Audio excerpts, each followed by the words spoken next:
他们好像是定了别人了。谁啊？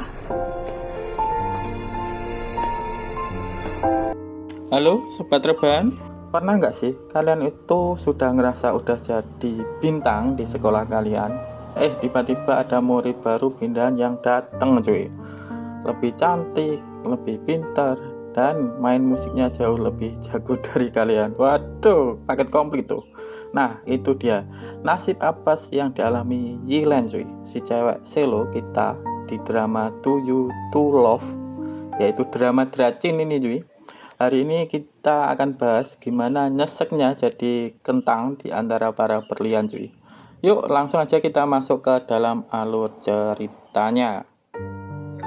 Oke, jadi cerita ini dimulai dengan pagi yang cerah di kehidupan Yilan cuy. Yilan itu yang ceweknya ya, bukan yang lakinya, yang ceweknya, yang tokohnya cuy. Nah, dia ini siswi SMA yang energi dan hobi banget main cello cuy. Kalau kalian itu nggak tahu cello ya cari aja di YouTube atau di Google, itu banyak cuy, nggak usah manja. Terus aku lanjutkan lagi, tapi ya gitulah, dia ini sering telat dan agak gerusuh cuy ya, kayak kamu itu loh. Di sini kita juga dikenalin sama tetangga masa kecilnya, Tong Xiaoli. Jadi Xiaoli ini tipikal cowok idaman di sekolah, yaitu pinter, kalem, tapi cueknya minta ampun cuy sama Yilan. Nah, padahal mereka itu kalau berangkat sekolah itu mesti bareng terus loh. Tapi ya gitu cuy, namanya juga Tom and Jerry, ya tetap ditinggal cuy.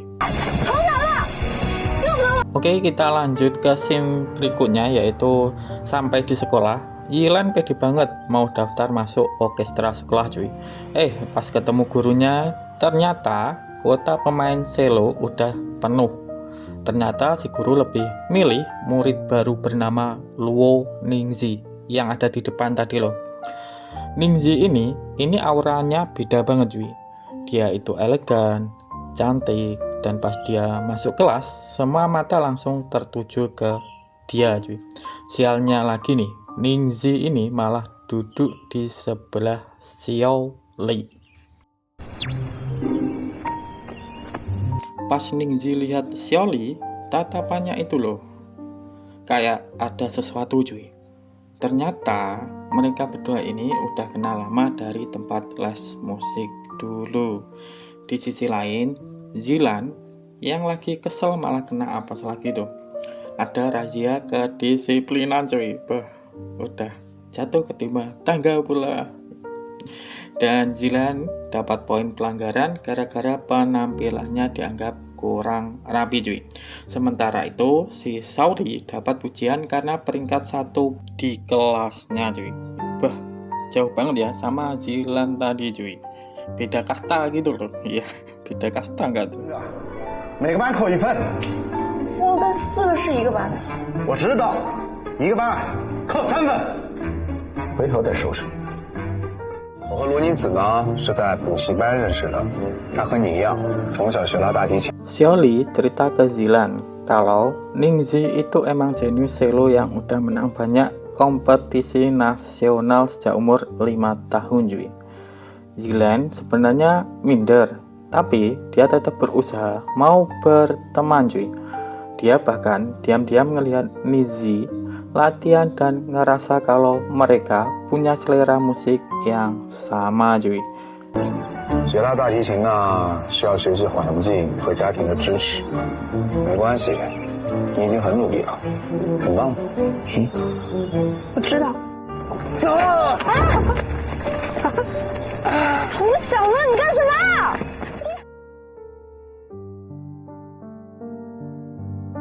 Malamnya kita dikasih lihat sisi lembut Xiaoli cuy. Dia ternyata punya hobi fotografi yang keren banget. Meskipun dia sering judes ke Yilan, dia tetap peduli.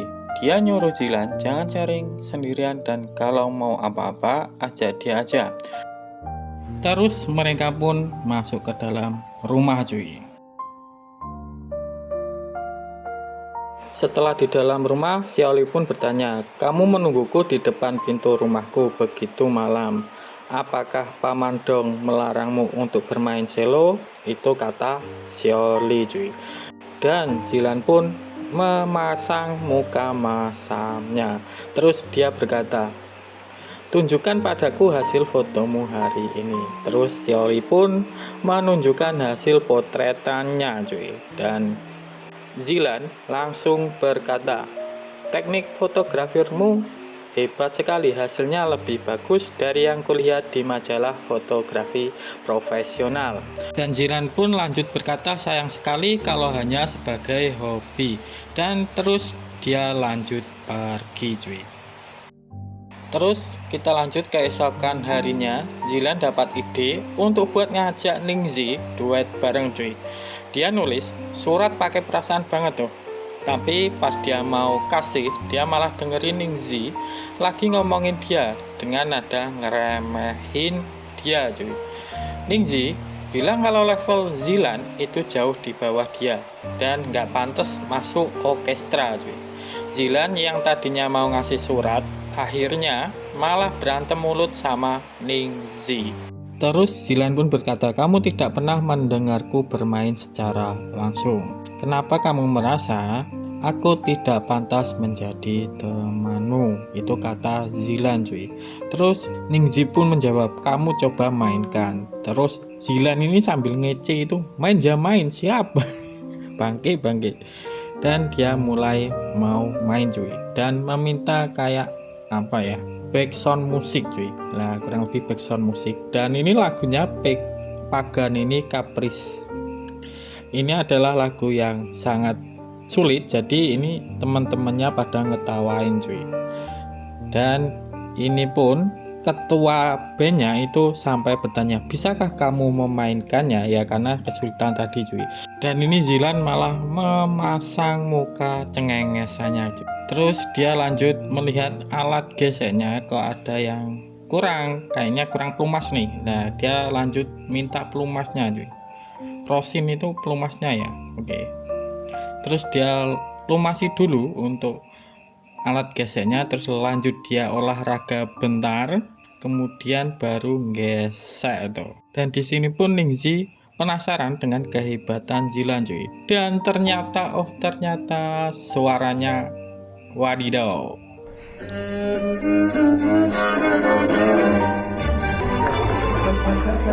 Semuanya langsung ketawa dan kaget semua cuy. Dan Zilan pun langsung memasang muka masam cuy. Plus di sini karena Xiaoli itu malu, dia langsung menyerocos kabur cuy. Zilan dibela-belain malah Terus karena kejadian kemarin, Zilan pun menjadi terkenal cuy. Ya karena ya itu. Dan semua orang mencemooh dia. Tetapi di sini untung ada temennya cuy. Tapi di sini temennya nggak dikasih tahu sih ini siapa namanya. Dia tetap membela Zilan. Walaupun Zilan ya gitu. Aku juga heran cuy. Terus di sini temannya mengasih tahu video permainan selomu kemarin itu menjadi terkenal. Kamu jangan terlalu sedih ya. Intinya ngasih tahu sambil menyemangati gitu loh cuy. Ya namanya juga teman kan. Tapi di sini Zilan berkata itu nggak apa-apa. Waktu belajar memang tidak selamanya dia bisa cuy. Ya pokoknya gitulah kurang lebih. Terus ini kita lanjut ke scene setelah pembelajaran selesai.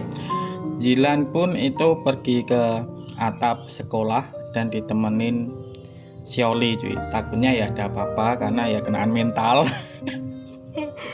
Dan di sini Zilan itu nangis jadi-jadinya cuy. Tapi ini Xiaoli ini apa ya, kayak membujuk gitu loh. Kamu jangan bersedih ya kayak gitu. Kan namanya juga tetangga, teman, terus ada perasaan pula kayaknya sih. Terus di sini ceritalah si Zilan dan sambil nangis cuy. Ya nggak nangis gimana? Kejadian kayak gitu anjir. Dan di sini karena dia tetangga ya tahulah cara membujuk Zilan cuy, yaitu menggunakan permen. Dan ternyata ya betina mudah ya. Jadi gitu cuy, kalau membujuk betina kasih aja permen. Oke, dan di sini Zilan itu kayak curhat cuy. Kenapa aku kok beda sama Ningxi tadi, padahal umurnya sama-sama 15 tahun. Belajarnya juga sama. Dan di sini Xiaoli menyemangati Zilan biar jangan iri cuy. Dan di sini ya kata-katanya kayak gitu, aku sangat iri padanya ya lah. Disuruh jangan iri malah aku intinya iri padanya. Walah. Dan di sini Zilan pun tetap nangis cuy. Ternyata dibujuk permen nggak mempan, anjir. Malah tambah nangis tuh. Aduh. Oh ya, kalau ini ngebujuknya pakai apa ini nanya. Dan di sini malah marah-marah si Zilan. Ya, sebagai cowok ini serba salah sih. Dan di sini dia Zilan terus cerita. Aku tidak mau iri padanya, ini mulai kayak sadar cuy. Tapi biasanya detikan sih ya. Setelah bilang gitu nangis lagi dia. Bangke ini maksudnya gimana? Dan di sini ada kepala sekolah datang cuy, dan mereka pun lari dan bersambung.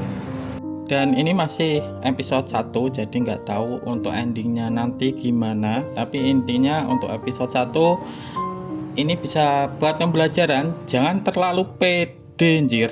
Oke, jadi itu pembelajarannya.